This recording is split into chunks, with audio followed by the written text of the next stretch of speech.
bienvenidos una vez más a mi canal, mi rincón de ASMR. Como verán, hoy es lunes y eso significa solo una cosa, que hoy les traigo la lectura susurrada de un mito. En el caso de hoy les traigo un mito griego, así que si están listos, si están listas, prepárense, preparen las orejas, que vamos con este nuevo mito. En el caso de hoy les traigo el mito llamado el rapto de Europa. Y dice así: en la cálida ciudad de Tiro, a orilla del Mediterráneo, reinaba un hombre llamado Agenor. Tenía 5 hijos varones y una única hija, la hermosísima Europa. Europa tenía el rostro más delicado que puede imaginarse, una sonrisa luminosa y una mirada tan dulce y suave como el tacto de terciopelo. Todo en ella era de una llamativa belleza: los brazos blancos como el marfil, los andares pausados, la risa sonora, la larga cabellera de rizos anaranjados que le llegaba hasta los tobillos. El rey Agenor sabía que una muchacha como Europa podía volver locos de amor a los hombres, así que no permitía que su hija fuese sola a ninguna parte. Él mismo o alguno de sus hijos la vigilaban de día y de noche, así que durante muchos años ningún hombre ajeno a la familia pudo contemplar a Europa. Los dioses, en cambio, sí podían verla, y el más poderoso de todos, Zeus, quedó fascinado por la belleza de Europa. De hecho, llegó a pensar tan a menudo en ella que acabó por obsesionarse con aquella muchacha. Era como un adolescente aturdido por el fuego del primer amor. Soñaba con fundirse en un abrazo con Europa, pero no le parecía fácil conseguirlo. Zeus sabía, en efecto, que si se presentaba ante aquella joven a cara descubierta, haciéndose pasar por un hombre cualquiera, el padre y los hermanos de Europa le cerrarían el paso. Europa, mientras tanto, llevaba una vida placentera y dedicada todo su tiempo al juego y los paseos. Un día, en que estaba en la playa con sus amigas, recogiendo flores entre los matorrales, distinguió a lo lejos un rebaño de bueyes. Eran 20 o 30 animales de pelaje pardo, tan comunes que apenas llamaban la atención. Sin embargo, en un extremo de la manada había un toro que destacaba por su belleza. Era corpulento y tan blanco como la nieve, y tenía un pelaje resplandeciente y unos cuernos en forma de media luna que brillaban como el oro. «Mirad qué toro más hermoso», exclamó Europa, y echó a correr hacia el animal. «Ten cuidado», le advirtieron sus amigas, «puede ser peligroso». Pero Europa no hizo caso. Se acercó al toro y comenzó a acariciarle el cuello. El animal parecía muy dócil, pues se dejó tocar sin hacer el menor movimiento. Entonces Europa le gritó a sus amigas: «Venid, no seáis tan miedosas. No os imagináis el pelo tan suave que tiene». «No te acerques tanto», replicaron las amigas. «Ten cuidado, Europa, no sea que te haga daño». Pero Europa no sentía miedo alguno. «¿Qué daño me va a hacer?», dijo. «¿No veis que es manso como un corderito?». Seducida por el toro, Europa lo abrazó con ternura.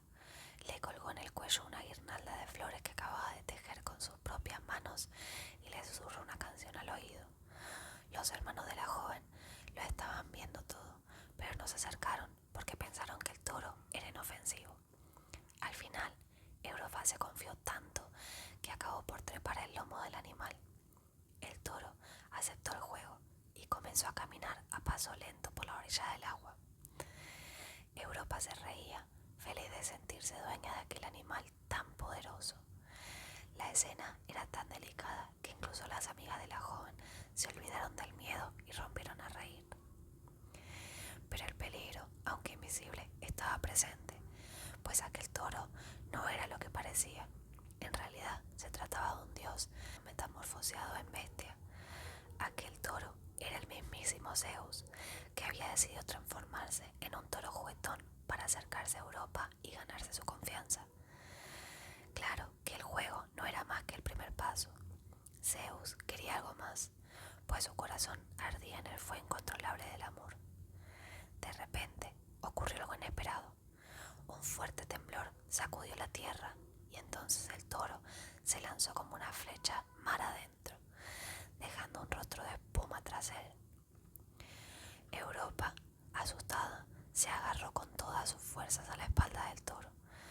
Pasado un instante, giró la cabeza para mirar atrás y entonces vio que la playa quedaba ya muy lejos. Sus hermanos y sus amigas le estaban gritando alguna cosa, pero sus palabras resultaban inaudibles. ¿Qué será de mí?, se preguntó Europa angustiada.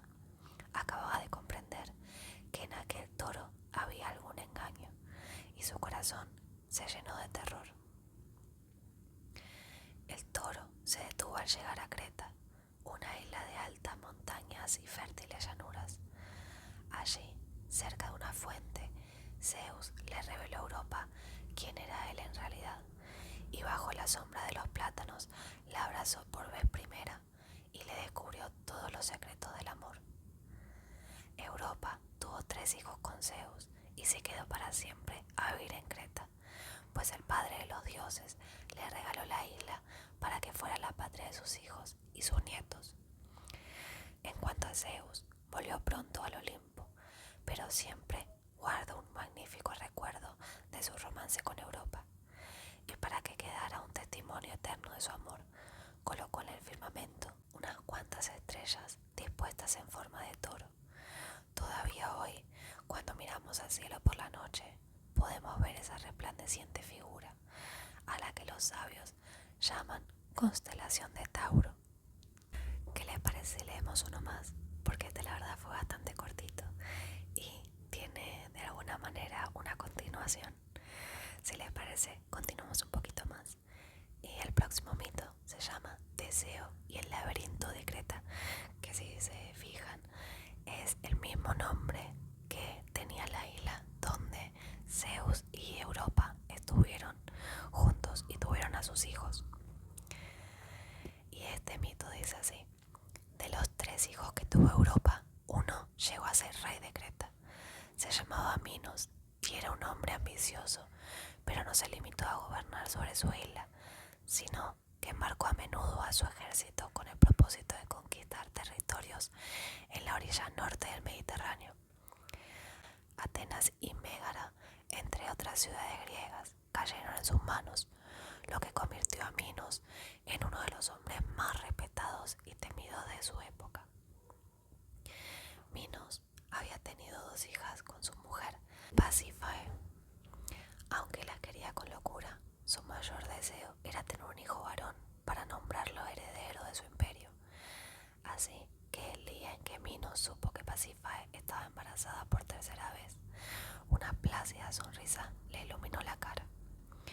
Presintió que la criatura que venía en camino era el varón que tanto había deseado y se prometió que le daría una educación magnífica para que cuando llegase a ser rey se ganase el aprecio de todos los hombres y mujeres de Creta. Sin embargo, cuando Pasífae dio a luz, la alegría de Minos se quebró en pedazos, pues el recién nacido no tenía nada que ver con el niño que el rey había soñado. Era un ser monstruoso, con cabeza de toro y cuerpo de hombre, al que pronto se le empezó a llamar el Minotauro, el toro de Minos. Cuando el rey lo vio por vez primera, se enojó tanto que se encaró con su esposa. «Ese monstruo no puede ser hijo mío», le gritó. «Responde, Pasífae, ¿con quién me has engañado?». Pasífae no tuvo más remedio que confesar la verdad. Llorando lágrima viva, explicó que había tenido amores con un toro, un magnífico toro blanco al que había visto posando en uno de los valles más verdes de Creta. Al oír aquello, Minos se quedó pensativo. Recordó la historia de su propia madre, que había llegado a Creta a lomo de un falso toro, y sospechó que tal vez el animal que había enamorado a Pasífae era en realidad un dios. eso mismo, descartó la idea de matar al Minotaurio, pues temía provocar la ira de los dioses si llegaba a darle muerte. Ya más sereno, Minos le dijo a su esposa: ese monstruo es una vergüenza para nuestra familia, así que lo esconderemos para que nadie pueda verlo. Aquel mismo día, Minos mandó llamar a un arquitecto del que había oído hablar mucho. Se llamaba Dédalo y era un inventor genial. Quiero que construyas un laberinto, le dijo Minos. ¿Un laberinto?, preguntó Dédalo. Sí, un palacio con una distribución tan compleja que quien entre en él no encuentre jamás la salida. Con su admirable ingenio, Dédalo levantó un Knossos, un palacio único en el mundo. Estaba compuesto por miles de salas y pasillos comunicados entre sí, y uno podía caminar durante días por el interior de aquel edificio sin encontrar nunca la salida, pues siempre acababa por volver a estancias y corredores en los que ya había estado. Solo un dios, con su inteligencia ilimitada, podría haber descubierto el camino que llevaba a la salida. Fue allí, en aquel edificio infernal, donde Minos encerró al Minotauro. Para que pudiese alimentarse, el rey obligaba todos los años a 7 muchachas y 7 muchachos a entrar al laberinto, donde eran devorados por el monstruo. Las víctimas del Minotauro llegaban de las ciudades que Minos habían conquistado en el norte, donde todo el mundo sufría el horror de aquel cruel impuesto de sangre.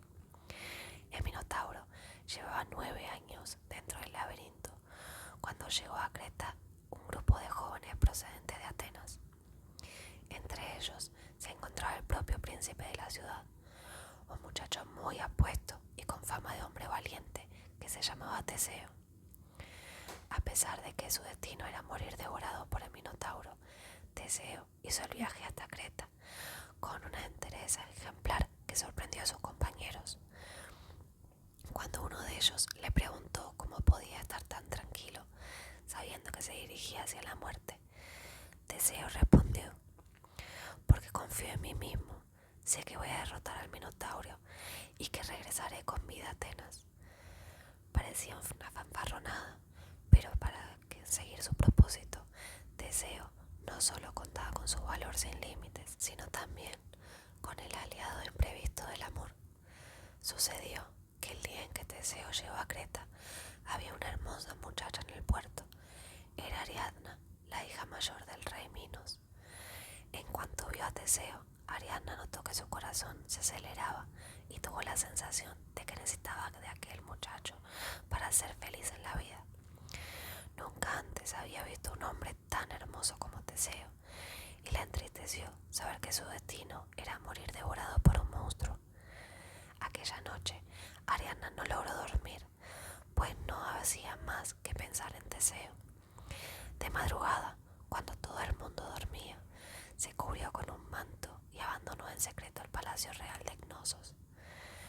Unos minutos después, Dédalo oyó que llamaban a la puerta de su casa, y cuando salió a la calle, se quedó de lo más sorprendido. Era Ariadna. ¿Qué os ocurre, princesa?, preguntó. ¿Cómo es que venías a estas horas y a solas? Pasada adentro, que la noche es fría. Ariadna entró en la casa de Dédalo y enseguida confesó el motivo de su visita. Se había enamorado de Teseo y había tomado la determinación de salvarle la vida. Maestro, le dijo a Dédalo, tú eres la única persona que puede ayudarme. Dime qué he de hacer para salvar a Teseo y te lo agradeceré hasta el fin de mis días. Piensa que si el muchacho muere, yo también moriré de tristeza. Dédalo no supo qué decir. El dolor y la ingenuidad de Ariadna lo entristecieron, pero pensó que no debía ayudarla. Si salvara a Teseo, dijo, vuestro padre creerá que lo he traicionado. Os lo ruego, suplicó Ariadna, y se echó a los pies de Dédalo con los ojos bañados en lágrimas. El dolor de la joven era, en fin, tan sincero y conmovedor que Dédalo acabó por ceder a su deseo. Le explicó a Ariadna que lo único que necesitaba Teseo para salvarse era un hilo de seda y una espada. y le contó paso a paso todo lo que debía hacer aquel muchacho para escapar con vida del laberinto. Un rato después, protegida aún por la oscuridad de la noche, Ariadna visitó el calabozo donde Teseo estaba encerrado en las esperas de que los soldados de Minos lo condujesen hasta el laberinto. Ariadna le entregó a Teseo un carrete de hilo de seda y una espada que tenía la hoja de oro, y explicó cómo debía usar aquellas dos cosas. Teseo, conmovido, preguntó: «Decidme, princesa, ¿cómo puedo agradecerte lo que estáis haciendo por mí?». No hizo falta que Ariadna dijese una sola palabra. Sus mejillas enrojecieron de tal modo que Teseo comprendió al instante que la joven estaba enamorada. Entonces el príncipe le estrechó las manos y dijo con voz dulce: «No sufráis, princesa, saldré con vida del laberinto y os llevaré conmigo a Atenas». Al alba, los soldados de Minos fueron en busca de Teseo y lo condujeron a través de las calles de Cnosos hasta las puertas del laberinto. Teseo parecía contento y en sus labios asomaba una leve sonrisa, así que muchos lo tomaron por loco. ¿Cómo puede sonreír si se encamina hacia la muerte?, se preguntaba todo el mundo. Una vez en el laberinto, Teseo siguió las instrucciones que le había dado Ariadna. Primero ató el cabo del hilo de seda a la puerta del laberinto y luego, mientras avanzaba por el interior del palacio, fue desenrollando el carrete. De este modo, cuando quisiera volver a la calle, no tendría más que enrollar de nuevo la seda en el carrete y el hilo le mostraría el camino de la libertad. Todo salió según lo previsto. Con su ejemplar valentía, Teseo se enfrentó al Minotauro y le dio muerte clavándole en el corazón la espada de oro. Se deslumbró el monstruo con su brillo portentoso. Al atardecer, cuando Teseo salió del laberinto, Ariadna estaba esperándolo con la inquietud en el corazón y los ojos llenos de lágrimas. Los dos se besaron por primera vez y 2 horas más tarde, a la luz de la luna, se hicieron a la mar con rumbo a Atenas. ¿Y qué les pareció este nuevo mito? Me gustaba la idea de leer estos 2 mitos juntos, estos 2 mitos que les traje hoy, porque de alguna manera van de la mano, ¿sí? Y también así podemos cerrar un poquitito esta historia. Algo que me pareció bastante perturbador, podría decir, es que sospecho que ese mismo toro que tuvo a este Minotauro era el amor de Europa, era el esposo de Europa. Así que la verdad que si así fuera sería bastante perturbador. Pero bueno, ¿quién soy yo para juzgar, no? Espero esta historia, estos 2 mitos les haya gustado, así como este video, que se hayan podido relajar y que si no llegaron hasta el final sea porque se quedaron dormidos o dormidas. Sin más que decir, me despido y nos vemos